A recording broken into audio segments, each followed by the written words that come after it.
What began as another brutal chapter in Russia's war against Ukraine may now be evolving into something far more dangerous, a conflict that no longer respects borders, alliances, or diplomatic red lines. Because this time, the fallout didn't stay inside Ukraine. According to Ukrainian officials, ship owners, and reporting confirmed by Reuters, Russian forces launched a coordinated assault on Ukraine's southern coastline, striking key port infrastructure in the Odessa region. The attack damaged multiple civilian vessels, including 3 Turkish-owned commercial ships, one of them loaded with food supplies. These were not warships. They were not military transports. They were civilian vessels operating in one of the most contested maritime zones on Earth. And that's what makes this moment different. Russia used a combination of ballistic missiles and drones, hitting port facilities and igniting massive fires. Ukrainian President Volodymyr Zelensky later released images showing a towering blaze engulfing one of the ships, thick black smoke rising above the harbor as firefighters struggled to contain the damage. One vessel, identified by its owner as the Sancti, suffered damage, but according to the company, no crew members were killed. Assessments are still ongoing.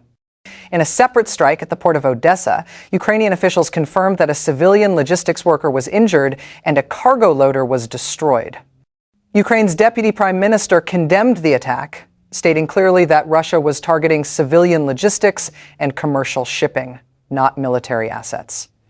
That distinction matters, because all 3 damaged ships, Ukraine's Navy confirmed, were Turkish-owned, a detail later acknowledged by Turkey's own foreign ministry. Ankara emphasized that no Turkish citizens were harmed, but the message underneath that statement was unmistakable. This attack crossed a diplomatic line, and the timing makes it even more explosive. Just hours earlier, Turkish President Recep Tayyip Erdogan had spoken directly with Vladimir Putin. According to public statements, the conversation included discussion of a limited ceasefire proposal focused specifically on protecting ports and energy infrastructure, precisely the targets that were later hit. In other words, diplomacy was on the table. And instead of restraint, the Black Sea caught fire. Zelensky responded bluntly. Posting images from the port, he wrote that Russia was once again proving it had no serious interest in diplomacy and that the war remained focused on destroying everyday life, food supply chains, trade routes, civilian infrastructure. This is not just about Ukraine. The Black Sea is one of the world's most critical maritime corridors, linking Europe, the Middle East, and global food markets. Any sustained disruption here doesn't just hurt Ukraine's economy. It sends shockwaves far beyond the battlefield. And this strike didn't come out of nowhere. Just days earlier, Moscow had issued warnings after Ukraine intensified its own maritime drone attacks against what Kyiv calls Russia's shadow fleet, a loosely regulated network of tankers accused of secretly exporting Russian oil to keep war finances flowing. Ukraine argues that this fleet is a financial lifeline for Moscow, quietly sustaining a war now entering its 4th year. And Kyiv has made clear that maritime targets from the Black Sea to even the Caspian region are now part of its broader strategy. Russia's response appears to be escalation, not containment. By striking ports, civilian ships, and commercial infrastructure, Moscow is signaling that the Black Sea is no longer a semi-protected zone. It is becoming an active front line. Turkey now finds itself in an uncomfortable position. As a NATO member, Ankara has tried to balance its relationship with Moscow while also supporting Ukraine's sovereignty. Turkey has brokered grain deals, mediated talks, and pushed repeatedly for agreements to protect shipping lanes.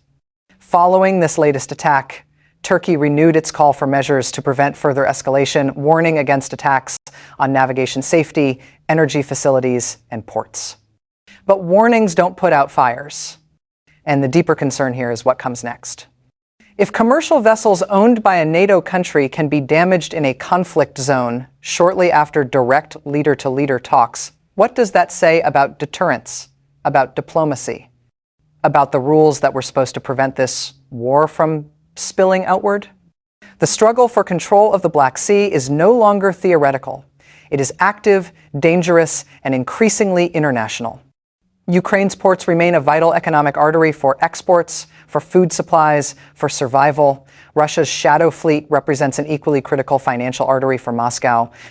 Both sides now appear willing to target what keeps the other alive. And that raises a chilling possibility that the Black Sea, once a strategic buffer, may soon become the next uncontrollable flashpoint in a war that refuses to stay contained. This is no longer just about territory. It's about trade, energy, global supply chains, and how close the world is willing to drift toward a wider confrontation. And tonight, as ships burn and diplomacy smolders, one thing is clear: the Black Sea is no longer on the sidelines of this war. It's at the center of it.